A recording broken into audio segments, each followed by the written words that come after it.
Today we'll be reviewing the first ever Delorean Time Machine NFT. This is the 3D design that the Universal production team used to produce the car back then, so every single detail that you are seeing in this video is authentic to the version that was used in the movie Back to the Future. Today we'll take a look at the exterior, interior, and I will tell you a few details about this car and the Delorean brand that not many people know about. Also, this car is drivable and it's a lot of fun, so we'll take it out for a drive. If you enjoyed this video, give it a like, let me know what you think in the comment section below, and also hit the subscribe button now. Let's get to it, guys.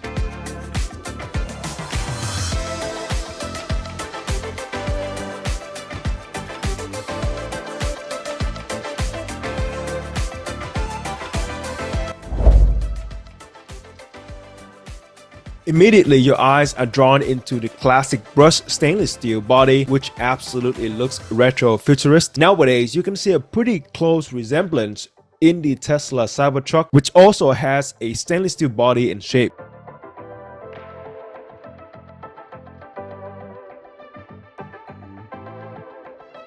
It does have many flux bands flowing through the body of the car as we're walking through it, and the reason is because this is a machine that is powered by a nuclear reactor that can travel through time and space, so it does need a lot of energy and there is a lot of power flowing through the car. That's why the DeLorean team had to put these bands and wires outside, because they need something that can handle and transfer a huge amount of energy.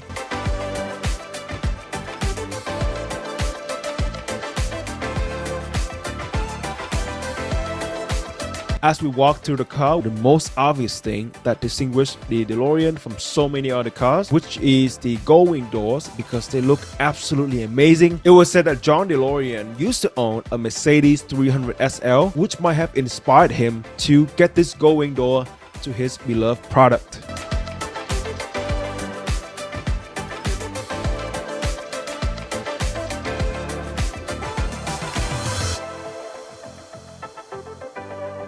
As we walk through the back of the car, we have this incredibly complicated system that distinguishes this time machine from a regular DeLorean. You can see the plutonium chamber here where the yellow cap is. Plutonium-239 is primarily used as a fuel to power nuclear reactors, which we'll talk about in a minute. The chamber is placed in the middle of a hubcap of a Dodge Polara, and on top of that there is a turbine nozzle from a Rolls-Royce jet engine. Why are there so many random parts on this thing? Remember, this car was built by Doc Brown himself in his garage, so there was no way that it could have looked sleek or perfect. Instead, it had to look kind of earthy and dangerous, and something that was built using parts from a junkyard or Radio Shack because the guy built it himself. One of the biggest questions of all is, why does this car have two gigantic steam vents or exhausts?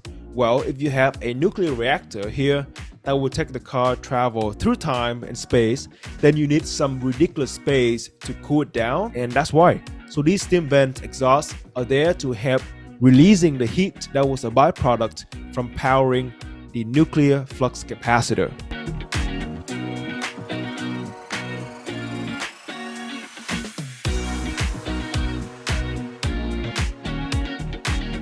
Now let's open up the gull-wing door and go inside to the interior, which looks absolutely incredible. Remember, again, this is a 3D design that the production team used to produce the car back then, so every single details is authentic. Obviously, no time machine will be complete without this dashboard where you can set the date and the time you want to travel to and from. We can see that the red screen with these metrics shows where you are going, the green shows where you are at the present, and the yellow shows where you were.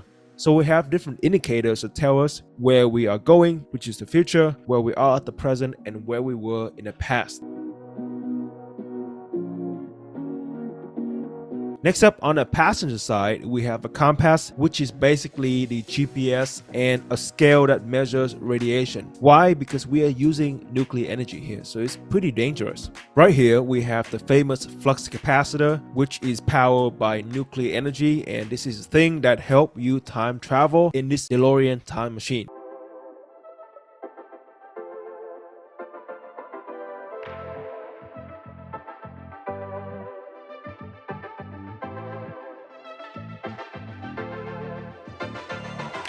take a look at the seat. We have comfortable leather seat handbrake on the left side of the driver, and because all of these extra parts that are needed for the nuclear reactor and for time travel, the interior of the real-life time machine is very small. It is a very tight space, and it is definitely not comfortable at all.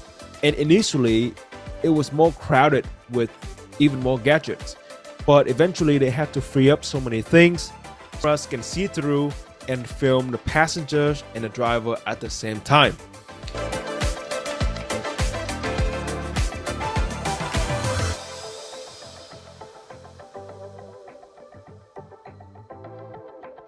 Another fun fact, the first idea of a time machine for the movie Back to the Future was actually a fridge.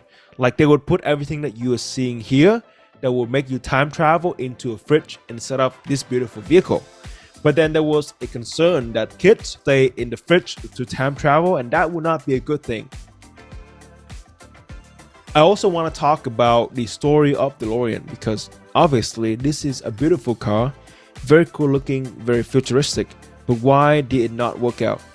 The truth about DeLorean is that it is extremely slow, so it's not a high performance car. 0 to 60 in about 10.5 seconds. So if you have a really high expectation for the performance, then you'll be very disappointed. So when John DeLorean and his team were building the company and building the car, they faced so many delays in production because there were so many moving parts and the car was so unique and out of place at the time that the specification added to the car really jacked up the price. And when they were ready to hit the market, the retail price already doubled to $25,000 instead of the intended $12,000. And keep in mind, this is back in the early 80s. At that time, the US economy was also hit by a recession, which definitely did not help. And when people actually heard about the car and how underpowered it was, the enthusiasm and sales tanked. So, we're looking at a beautiful car, but this is also a lesson about over-promising and under-delivering. The company went out of business in the late 70s, early 80s, and then 3 years later, after the company went bankrupt, the movie Back to the Future chose this car and it became a star. Another fun fact is Universal Studios, which produced the movie, they were actually going to use a Ford Mustang because Ford was willing to pay $75,000 for its inclusion in the film. However, Bob Gale, which is the co-writer of the film, rejected it all because he believed that Doc Brown would never drive a Mustang. He would much rather drive something that is so unique, so out of place, like a homemade looking car with this DeLorean Time Machine. Also, because this is an NFT, we can do whatever you want with it, and it is also a driving mode. So let's take this thing around for a drive. You can get this beautiful DeLorean Time Machine NFT from VeVe Collectibles, which is an NFT platform that is available on both iOS and Android. There are 12,500 editions available for this drivable version. What you're seeing is mine, is one of them, and as of September 2022 you can grab one for less than $200. Because I own one of them, I can see the car in augmented reality. There's a function here that allows me to drive it, kind of driving it,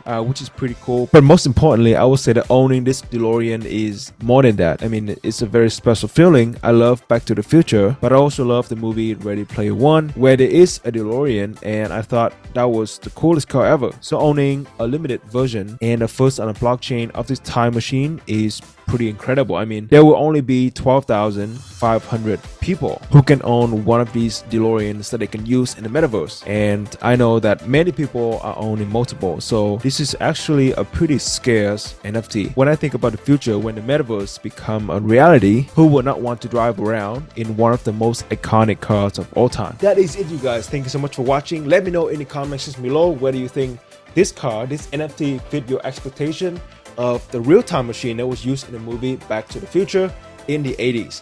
If you like this video, please give it a like and hit that subscribe button below. It means a lot to me. And again, thank you so much for being here. I hope to see you again next time. Peace.